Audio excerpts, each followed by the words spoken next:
नमस्कार दोस्तों, आपण मान समस्त स्वागत बैचलर किचन। तो आज आम बनैबा ओडिशा प्रसिद्ध दहीबर आलुदम। तो एमती आपण याकू बनातु जो प्रोसेस रे कहबी या दहीबर प्रोसेस टी भल लागिवो। एवं देखंतु राति रे एमती बिरीटा को एमती भिजै देबे एवं सकाळे चोपाड़ काढी नेबे और काढी सारा परे बटरटी एमती प्रस्तुत करिवे। तो पूरा स्मूथली प्रस्तुत हो सारापर बटरटी बटर कौन करेंगे आपन किसी बटा अदा किसी किसी करी पत्ता तो एमती मिसई देवे मिसई बटा अदा और करी पत्तार जो बरार स्वाद बढ़ीज कौन करेंगे ना किसी बटर अनुसार सुजी देवे। मुझे हाफ कप सुजी यूज करुँची दही बरा बटर रे।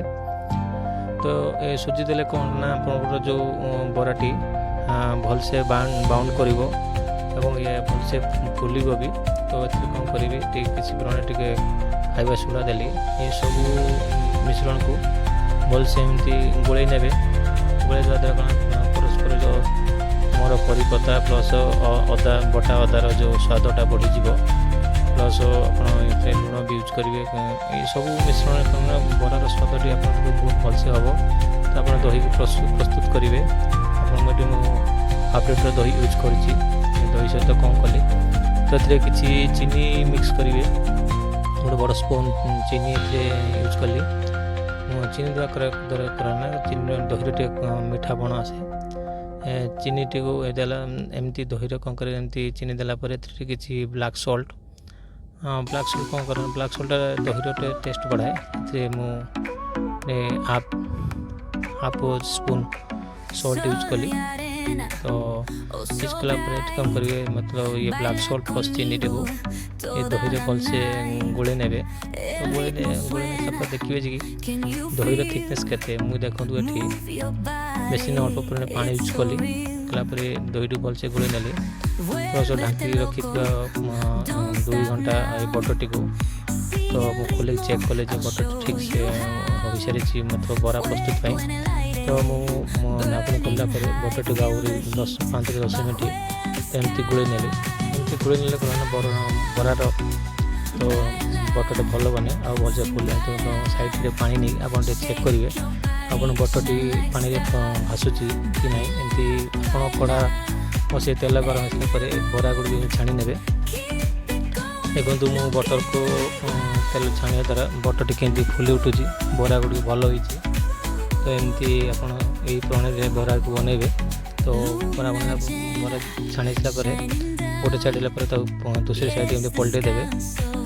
पलटे देखूँ आप बरार कलर केमती चेंज होमती मीडियम आंचरे को आप छाणिबे कहीं बेसी हाई फ्लेम कले तो साइड ऊपर तल तो सब भलसे भाजी कि मझीटा भाजी हेनी। तो एमती भलसे बरार भाजीला मतलब भलसे फुलिला तो आपमती बरा गुड़ के छाणी ने छाणी तार तेल को भलसे निगाड़ी देवे। तो बरा तेल निगाड़ा मु साइड कौन करें ना किसी गरम पानी रखी गोटे बर्तन में। तो छणा बरा को से छाड़ी किसी मतलब 5-10 मिनट पाई ये छाड़ा देखो ना से जो बटर सॉरी बराटा की बराटी आप पानी सोक कर भलसे एमती सोक कलापर 15 मिनट पर एमती दिए चापिकी तो पानी की निगाड़ी देवे। तो निगाड़ी दे यार नेक्स्ट प्रोसेस में को निगाड़ी की साइड के बर्तन से पात्र रखी। तो मुझे यहाँ पर प्रस्तुत करी दहीर आम छुंकटा को अल्प सोरिष तेल यूज कली किसी करी पत्ता तो किसी कंचा प्याज कंचा सॉरी लंका यूज कली। कंचा लंका यूज करा द्वारा करना प्रायतः सुखा लंका यूज करती मुझे कंचा लंका यूज कर। तो मत कंचा लंका भल लगे और टेस्ट टे यार निरा टे खाइबा भल लगे। तो ये बेसिस किसी नहीं कंचा लंका आ करी पत्ता प्लस सोरिष देती सोरिष भी छुंकर भल लगे। तो प्लस किसी हलदी गुंड यूज कली प्लस किसी मतलब शुखला लंका पाउडर। तो देवा द्वारा ये मतलब छुंक को तैयारी करने यूज करेंगे। तो यापर एक कर्ची ଟିକେ ଭଲସେ ଗୋଳେଇ ନେବେ। ପ୍ଲସ୍ ଟିକେ ଲୁଣ ୟୁଜ୍ କଲି। ତ ଲୁଣ ୟୁଜ୍ କଲା ଦ୍ୱାରା ଏ ମାତ୍ର ଛୁଙ୍କରେ ଟେଷ୍ଟ ବଢ଼ିଯାଏ। ତ ଏଥିରେ କ'ଣ କରିବେ, ଏଥିରେ ଆପଣ ଟିକେ କର୍ତ୍ତିରାକୁ ଏପଟ ସେପଟ ଟିକେ ଗୋଳେଇ ନେବେ। କି ଆପଣଙ୍କର ଛୁଙ୍କଟି ଭଲସେ ତିଆରି ହେବ। ଏମିତି ଦେଖନ୍ତୁ, ବେଶୀ ହାଇ ଫ୍ଲେମ୍ରେ ରଖିବେନି, ମିଡ଼ିୟମ୍ ଫ୍ଲେମ୍ରେ ତିଆରି କରିବେ।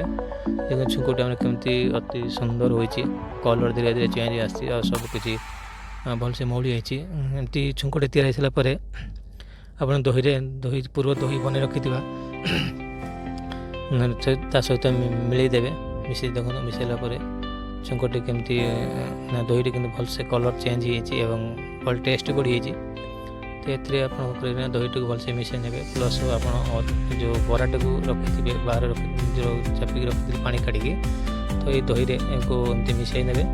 ମିଶାଇଲା ଦେଖନ୍ତୁ ଆପଣ ଯେଉଁ ଦହିର ଯେଉଁ ମତର ସ୍ୱାଦ ସେଇଟା ବରା ସହିତ ମିଶାଇଲା ପରେ ବରାର ସ୍ୱାଦ ବଢ଼ିଯିବ। ଏମିତି ଆପଣ ମତଲବ ବନେଇ ନେବେ। ପ୍ଲସ୍ ଆମେ ଆଳୁଦମ ବନେଇବା। ଆଳୁଦମ ପାଇଁ ମୁଁ କ'ଣ କଲି, ସୋରିଷ ତେଲ ୟୁଜ୍ କଲି, କଟା ପିଆଜ ଦେଲି। ବେଶୀ ବଡ଼ ନେଇ ମିଡ଼ିୟମ୍ ସାଇଜ୍ କଟା ପିଆଜ ବି ୟୁଜ୍ କରିବେ। ଏମିତି ପିଆଜଟିକୁ ଭଲସେ ଭାଜି ନେବେ ଯେପର୍ଯ୍ୟନ୍ତ ପିଆଜ କଲର୍ ଚେଞ୍ଜ ନ ହୋଇଛି, ମଉଳି ନ ଯାଇଛି। ତ ଦେଖନ୍ତୁ ଏମିତି ଭାଜି ନେବେ। ଭାଜିଲା ପରେ ଦେଖନ୍ତୁ ଏଥିରେ ମୁଁ କିଛି ବଟା ଅଦା ଆଉ ରସୁଣର ପେଷ୍ଟ ୟୁଜ୍ କଲି। ତ ସେଥିକୁ ମତଲବ ପିଆଜ ସହିତ ଅଦା ରସୁଣକୁ ଭଲସେ ଗୋଳେଇ ନେବି। ଗୋଳେଇଲା ପରେ କ'ଣ ଇଏର ଯେପର୍ଯ୍ୟନ୍ତ ୟାକୁ ମତଲବ ଭାଜିବେ, ମତଲବ ଯେପର୍ଯ୍ୟନ୍ତ ୟାର କଲର୍ ଚେଞ୍ଜ ନ ହୋଇଛି। ତାପରେ ଦେଖନ୍ତୁ ଏଥିରେ କିଛି ଟମାଟୋ ୟୁଜ୍ କଲି। ଟମାଟୋ ୟୁଜ୍ କରିବା ଦ୍ୱାରା କ'ଣ ହୁଏ ନା, ଟମାଟି ଆପଣଙ୍କର ଯେଉଁ ତରକାରୀ ମତଲବ ଆଳୁଦମର ଟିକେ ଖଟାର ସ୍ୱାଦ ଆସେ।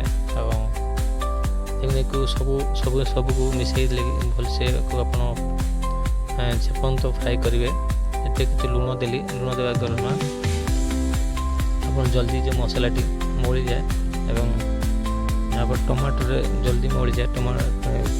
ଦେଖନ୍ତୁ ମସଲାଟି ଭଲସେ ଏମିତି ଏକୁ ଏପର୍ଯ୍ୟନ୍ତ ଫ୍ରାଏ କରି ଯେପର୍ଯ୍ୟନ୍ତ ତେଲ ଛାଡ଼ିଛି ମସଲାରୁ, ଏମିତି ତାକୁ ଢାଙ୍କି ନେବେ କିଛି ସମୟ ପାଇଁ। ମୁଁ 5 ମିନିଟ୍ ପାଇଁ ଢାଙ୍କି ଦେଇଥିଲି। ଢାଙ୍କି ସାରିଲା ପରେ ଦେଖିଲି ଯେ ମସଲା କଲର୍ ଏମିତି ଚେଞ୍ଜ ହେଇଯାଇଛି ଏବଂ ଭଲସେ ହେଇଯାଇଛି। ଏବେ ଏଥିରେ କ'ଣ କଲି ନା, ଧଣିଆର କିଛି ଡେଣ୍ଠା ୟୁଜ୍ କଲି। ଧଣିଆ ଡେଣ୍ଠା ୟୁଜ୍ କରିବା ଦ୍ୱାରା ମସଲାଟି ନା କ'ଣ ହୁଏ ନା, ଭଲସେ ଏଥିରେ ସ୍ୱାଦ ଆସେ ତରକାରୀର। ଏମିତି ଆପଣ ଡେଣ୍ଠାକୁ ୟୁଜ୍ କରିବେ ଏବଂ ସ୍ୱାଦ ହୁଏ ତରକାରୀ। ଯେକୌଣସି ତରକାରୀ ଧନିଆ ପତ୍ର ଡେଣ୍ଠା ୟୁଜ୍ କଲେ ଭଲ ଲାଗେ, ସ୍ୱାଦ ଆସେ। ତ ଏମିତି ଆପଣ ଏହାକୁ ଭଲସେ ଏମିତି ଗୋଳେଇ ନେବେ। ଗୋଳେଇ ନେବା ଦ୍ୱାରା ତ ଏଥିରେ ମୁଁ ପୂର୍ବରୁ ଆମର କିଛି ସିଝା ଆଳୁ କାଟିକି ରଖିଥିଲି ସାଇଡ଼୍ରେ। ତ ତାକୁ ସିଝା ଆଳୁକୁ ଛୋଟ ଛୋଟ କରି କାଟି ନେବେ। ତ ଇଏ ମସଲାଟି ଭଲସେ ପ୍ରସ୍ତୁତ ହେଲା ପରେ ତ ଦେଖନ୍ତୁ ଏଥିରେ ମୁଁ ମସଲାଟି ପ୍ରସ୍ତୁତ ହେଇଗଲା। ମୁଁ କିଛି ମସଲା ୟୁଜ୍ କରିନଥିଲି, ଟିକେ ଶୁଖିଲା ଗୁଣ୍ଡ ଦେଲି। ତ ହଳଦୀ ଦେଲି ଆଉ ଶୁଖିଲା ଗୁଣ୍ଡ ଦେଲି, ମତଲବ କଞ୍ଚା ଲଙ୍କାର ଶୁଖିଲା ଗୁଣ୍ଡ ଆଉ ଧନିଆ ପାଉଡ଼ର ଦେଲି। ପ୍ଲସ୍ ଜିରା ପାଉଡ଼ର, ଧନିଆ ଗୁଣ୍ଡ ସବୁ ଦେଲା ପରେ ତରକାରୀର ସ୍ୱାଦ ଟିକେ ବଢ଼ିଯାଏ। ତ ଏମିତି ସବୁ ଦେଇକି ତାକୁ ମସଲାଟିକୁ ଭଲସେ ଟିକେ ଗୋଳେଇ ନେବେ। ଦେଖନ୍ତୁ ଭଲସେ ତ ମସଲାଟି ତିଆରି ହେଇଛି। କଟା ଆଳୁକୁ ଏଠି ବି ଦେବି। ଏଇସବୁ ମସଲାକୁ ଆଳୁ ସହିତ ଭଲସେ ମିକ୍ସ କରିନେବେ। ମିକ୍ସ କରିନେବା ଦ୍ୱାରା କିନ୍ତୁ ଏବେ ଟିକେ ଭଲସେ ମିକ୍ସ କରିନେଲେ ତ ସ୍ୱାଦଟା ଆଳୁର ବଢ଼ିଯାଏ ଏଇ ସମୟରେ। ତ ଏମିତି ଆପଣ ଏହାକୁ ଭଲସେ ଗୋଳେଇ ନେବେ।